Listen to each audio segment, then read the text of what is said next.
Bonjour et bienvenue. Alors aujourd'hui, on plonge dans un sujet vraiment au cœur de l'actualité des entreprises, l'impact du numérique. On va faire ça sous forme d'une synthèse, de révision, pensée spécialement pour les étudiants des formations online. On s'appuie sur les chapitres 1, 2 et 3 du thème 4 du cours de CEGM. L'idée, c'est de voir ensemble comment le numérique change l'environnement de l'entreprise, comment le droit réagit, et puis comment le management évolue avec tout ça. Allez, on décortique ça. Bonjour. Oui, c'est une excellente idée, parce que cette transformation numérique, elle est vraiment profonde. Elle touche à tout. On pense souvent à la tech, bien sûr, mais ça va bien au-delà. L'organisation, les métiers eux-mêmes, l'expérience client, c'est un tout. Et comprendre comment ces éléments s'articulent, c'est devenu essentiel, quoi. Tout à fait. Commençons donc par l'environnement de l'entreprise, le chapitre 1. On entend beaucoup ce terme SITA, Industrie 4.0, l'usine du futur. Concrètement, ça veut dire quoi? On parle de cobotique, c'est ça? Des robots qui collaborent avec les humains? Oui, exactement. La cobotique, c'est ça. Ou encore les jumeaux numériques, des modèles virtuels pour tester, optimiser, avant de produire en réel. C'est assez puissant. Et il y a aussi cette personnalisation de masse. J'ai vu des exemples comme Nike, Dell. On peut configurer son produit presque sur mesure. C'est ça. L'idée, c'est de répondre finement aux désirs de chacun, mais à grande échelle. Et ça change complètement la logique de production, et même de la valeur. On passe, si vous voulez, de chaînes de valeur assez classiques, linéaires, à des écosystèmes beaucoup plus connectés, en réseau. Et au cœur de ces réseaux, qu'est-ce qu'on trouve? La donnée. La data, c'est le nouveau pétrole, comme on dit souvent. La donnée comme liant. Voilà. Et ça favorise aussi ce qu'on appelle l'économie de la fonctionnalité, l'usage plutôt que la possession. Michelin qui vend des kilomètres parcourus, Spotify qui vend l'accès à la musique, le numérique rend ces modèles très, très performants. Oui, c'est vrai.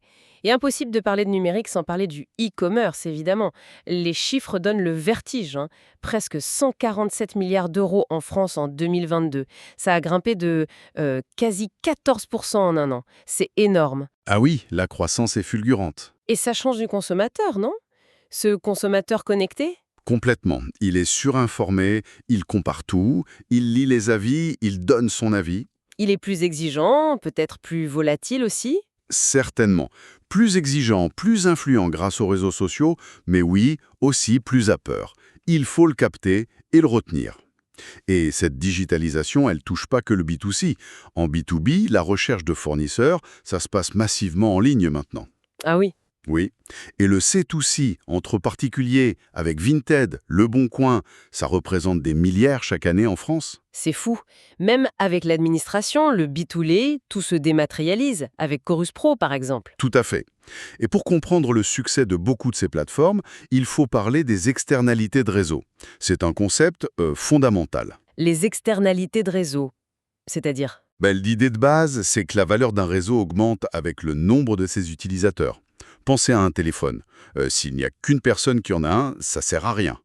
Plus il y a de monde, plus c'est utile. C'est la loi de Metcalfe qui dit ça, en gros.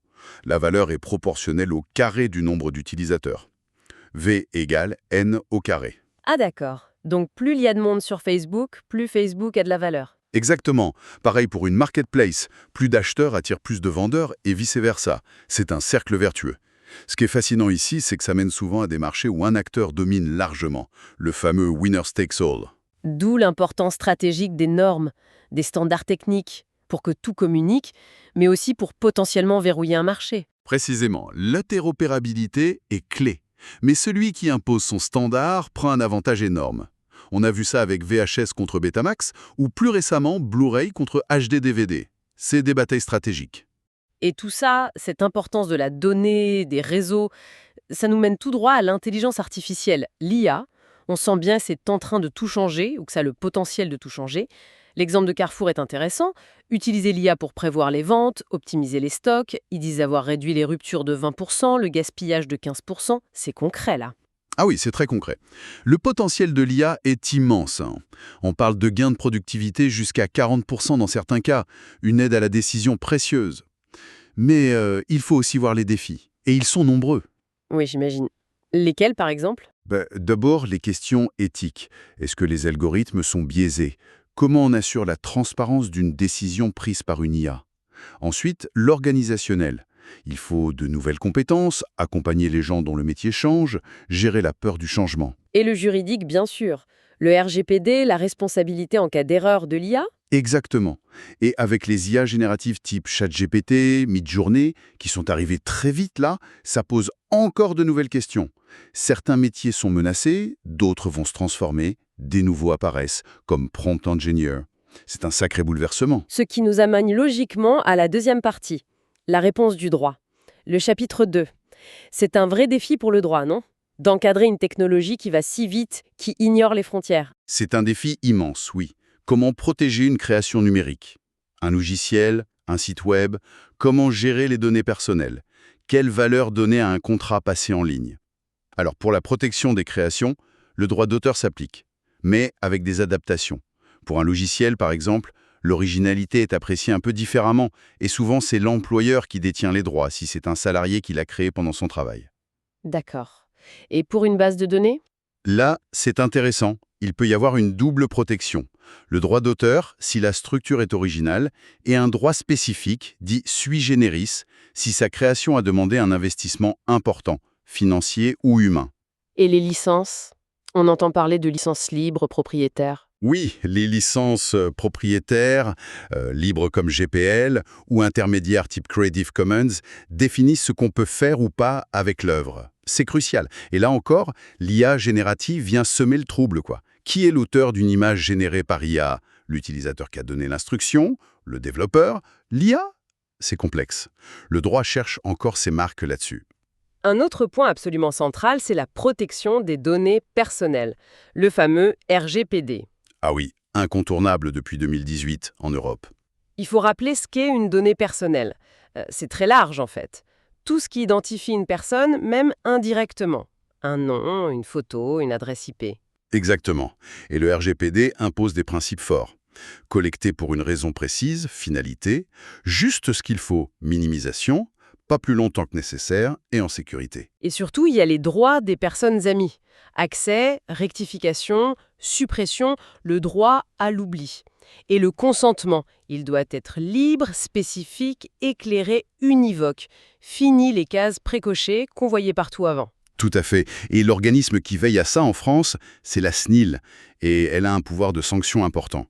On a vu des amendes très lourdes pour des géants du net, notamment sur les cookies, 100 millions pour Google par exemple. Ça marque les esprits. Oui, ça dissuade, normalement. Passons à la preuve électronique. Est-ce qu'un email, une signature scannée, ça a la même valeur qu'un papier signé? Alors, le principe posé par le Code civil, c'est oui. L'écrit électronique a la même force probante que le papier. Mais sous condition, il faut deux choses. Pouvoir identifier celui qui a émis le document et garantir que le document n'a pas été modifié depuis sa création.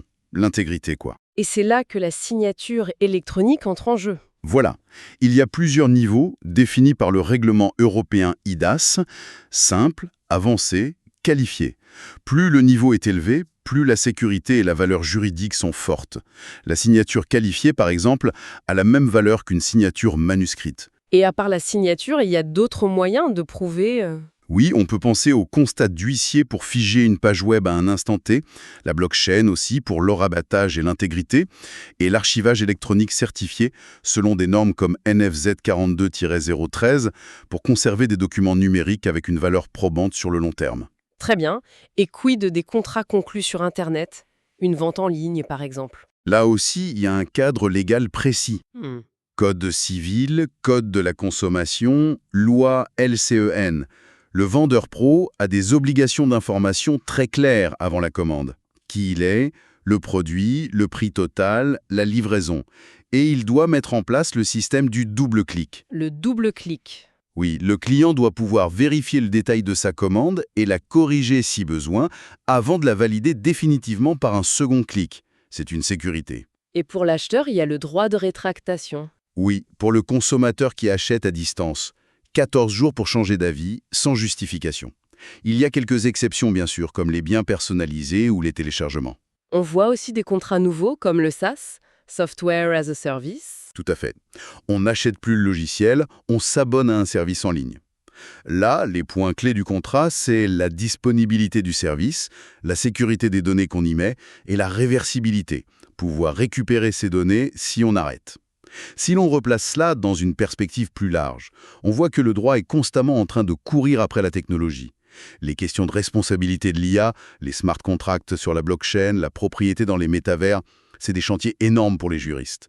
Souvent, le droit avance par grands principes, responsabilité, loyauté, transparence, et par une approche basée sur les risques. L'objectif est toujours cet équilibre, favoriser l'innovation, mais protéger. C'est très clair, merci. On a vu l'environnement, le droit, troisième partie, l'UQES, l'impact à l'intérieur de l'entreprise sur le management, l'organisation, c'est le chapitre 3, le système d'information, le SI, on peut dire que c'est le cœur du réacteur de l'entreprise numérique. Ah oui, absolument. Le SI, c'est ce qui permet à l'information de circuler, de coordonner les équipes, d'aider à la décision. Pensez au ERP, ces grands logiciels de gestion intégrés, ou au CRM pour la relation client. C'est devenu la colonne vertébrale.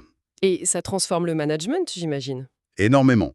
La digitalisation des processus déjà, l'essor du télétravail qui change la présence physique, les outils de communication, les plateformes collaboratives, tout ça modifie la façon de coordonner le travail.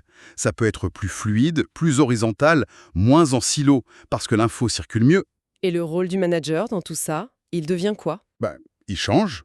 Moins de supervision directe, de contrôle à la papa, si j'ose dire, plus un rôle de coach, de facilitateur, qui aide son équipe à naviguer dans cette complexité. On parle de digital leader. Ça demande des compétences techniques, bien sûr, comprendre les outils, la data, mais surtout des compétences humaines. Les fameuses soft skills. Oui, intelligence émotionnelle, capacité à créer du lien à distance, à gérer le bien-être des équipes. Ce qui est fascinant ici, c'est vraiment ce mélange nécessaire de tech et d'humain. Et pour prendre des décisions, ça change aussi? L'approche data-driven? Exactement, s'appuyer sur les données pour décider. C'est une tendance de fond. L'exemple de Carrefour et de l'IA pour les stocks, c'est ça? Les indicateurs clés, les KPIs, en temps réel, ça permet un pilotage beaucoup plus réactif, et là, ça devient vraiment puissant. Oui, on voit le potentiel. Mais il y a des risques aussi, non? Vous en parliez. Bien sûr, des risques importants. D'abord l'impact environnemental, le numérique ça pollue. La fabrication des appareils, la conso électrique des data centers, c'est pas neutre du tout. On parle de 4% des émissions mondiales de gaz à effet de serre, et ça grimpe. C'est un point qu'on oublie souvent. Vous voyez. Ensuite, les enjeux sociaux, éthiques, la fracture numérique. Tout le monde n'a pas accès ou ne maîtrise pas ces outils. La précarisation de certains emplois, les travailleurs du clic, les conditions d'extraction des matières premières pour nos appareils. Et pour le management lui-même? Il y a des pièges. Le risque de surveillance excessive des salariés via les outils, qui peut tuer la confiance. La surcharge d'informations, le technostress, l'hyperconnexion. Et puis, maintenir la cohésion d'équipe quand tout le monde est à distance, c'est pas simple. Alors, que faire face à ça? Il n'y a pas de solution miracle, mais des pistes. Accompagner le changement, former les gens, adapter le style de leadership, mettre en place une gouvernance éthique du numérique dans l'entreprise, c'est essentiel. Une illustration concrète de l'adaptation, ce sont peut-être les méthodes agiles. Scrum, Kanban. Oui, tout à fait, c'est un très bon exemple. Ces méthodes, nées dans l'informatique, se diffusent partout. Travailler par cycle court, sprint, des points quotidiens rapides, des listes stand-ups, utiliser des tableaux visuels numériques, Kanban, faire des rétrospectives pour s'améliorer, tout ça vise la flexibilité, la collaboration, la réactivité. C'est adapté à un monde qui bouge vite. Et ça va souvent de pair avec plus de flexibilité pour les salariés. Télétravail, horaires souples, flex-office. Exactement. C'est intéressant parce que le numérique permet à la fois une très grande spécialisation des compétences, les data scientists, les experts cyber, et en même temps une meilleure intégration grâce au SI partagé. L'information circule, on peut mieux travailler ensemble. Et pour piloter ces grosses transformations, on voit de plus en plus de managers de transition. Des experts qui viennent aider l'entreprise à passer un cap sur une période donnée. Bon, on arrive au bout de notre parcours à travers ces 3 chapitres de CGM sur le numérique. Si on devait résumer, que retenir? D'abord, le numérique transforme radicalement l'environnement de l'entreprise. Nouveau business model, nouveaux concurrents, nouveaux clients. C'est le chapitre 1. Oui. Ensuite, le droit essaie de suivre, de s'adapter pour encadrer tout ça, protéger les créations, les données, sécuriser les échanges. Mais c'est un défi permanent, ça c'était le chapitre 2.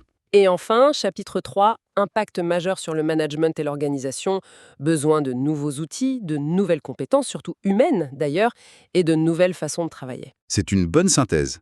Ce qu'il faut vraiment retenir, je crois, c'est l'interdépendance de tout ça. La tech ouvre des portes, le droit tente de mettre des garde-fous, et le management doit orchestrer le tout. L'enjeu, au final, c'est d'intégrer ce numérique de façon équilibrée. Responsable, en gardant l'humain au centre malgré l'omniprésence de la technologie, et en pensant aux impacts sociaux, environnementaux. Vers un numérique plus sobre, peut-être. Plus éthique, en tout cas. Merci beaucoup pour cette perspective finale, c'est essentiel. Alors pour laisser nos auditeurs, nos étudiants avec une dernière piste de réflexion, je me pose une question. Au-delà de savoir utiliser les outils, qui est nécessaire bien sûr, quelle est la compétence vraiment humaine qui devient la plus cruciale pour naviguer et réussir dans cette entreprise numérique de demain? Voilà, une question pour continuer à réfléchir. Merci d'avoir été avec nous pour cette exploration.